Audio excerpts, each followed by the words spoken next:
Hey everybody, how's it going? Today we're going to be looking at perfect squares and square roots. Okay, so hopefully this is something that's short and sweet.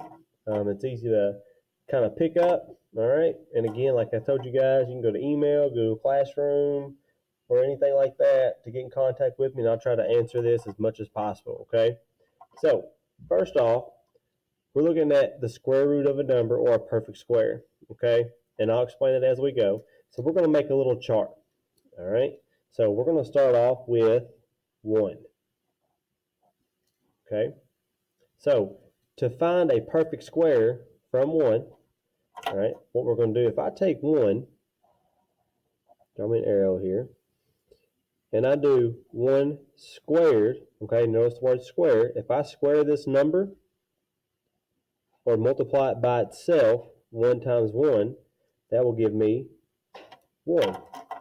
Okay, so 1 is considered a perfect square, okay, because I can take this number and I can square it or multiply it by itself, and will give me 1.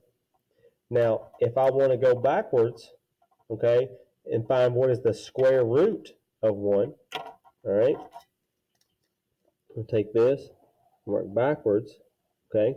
So if I take this number, I want to find what's the square root of 1 equal? It equals 1, okay. So when I find the square root of a number, I'm trying to find, okay, what number times itself will give me that number, okay. That one probably doesn't make a lot of sense because it's a lot of ones. So let's go and let's look at another one. 2. Okay.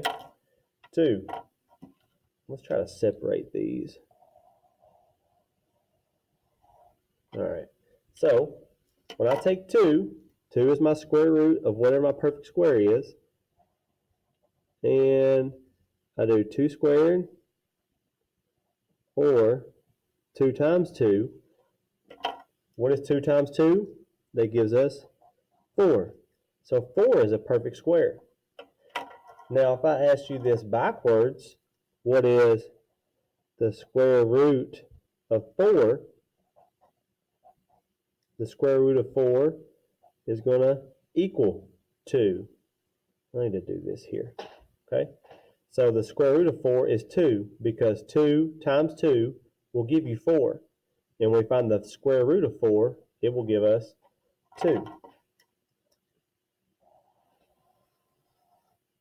Okay? Let's move on to 3.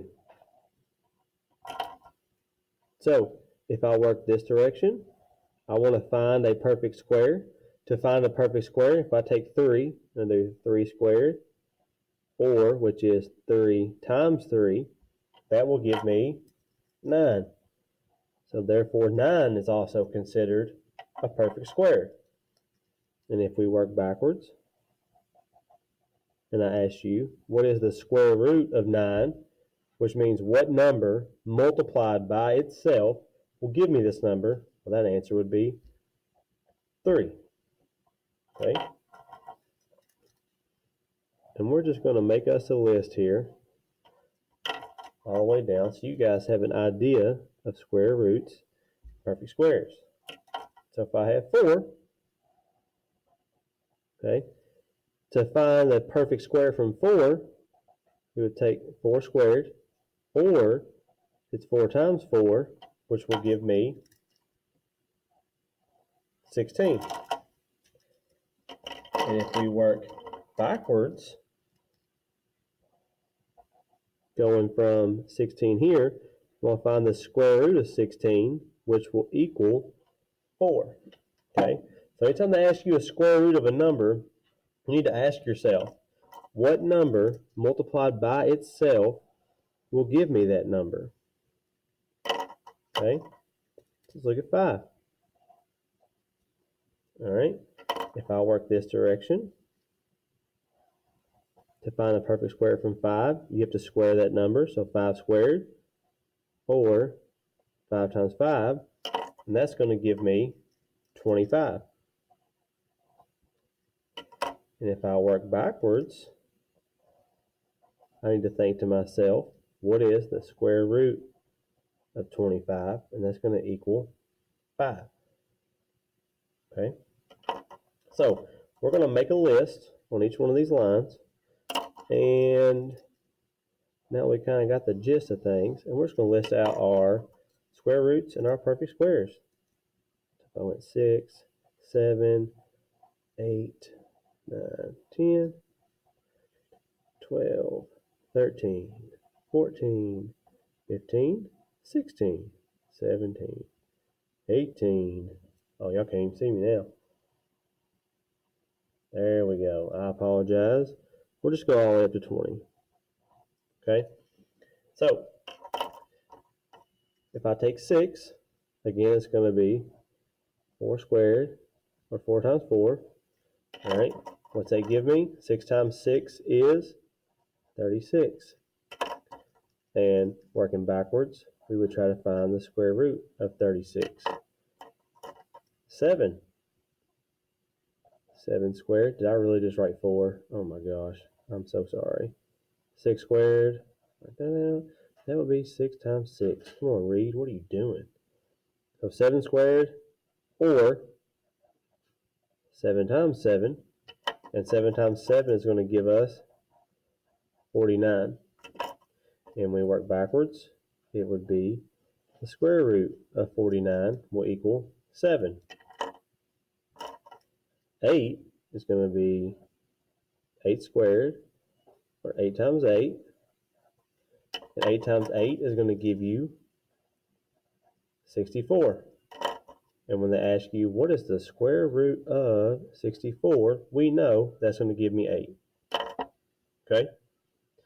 So let's just go down through here, all right, and let's find our square roots, and then we can fill in this middle part in a second. So 9 times 9 will give you 81. 10 times 10, 100. 11 times 11, 121.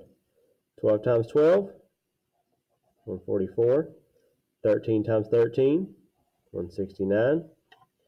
14 times 14, let's think about that. 196.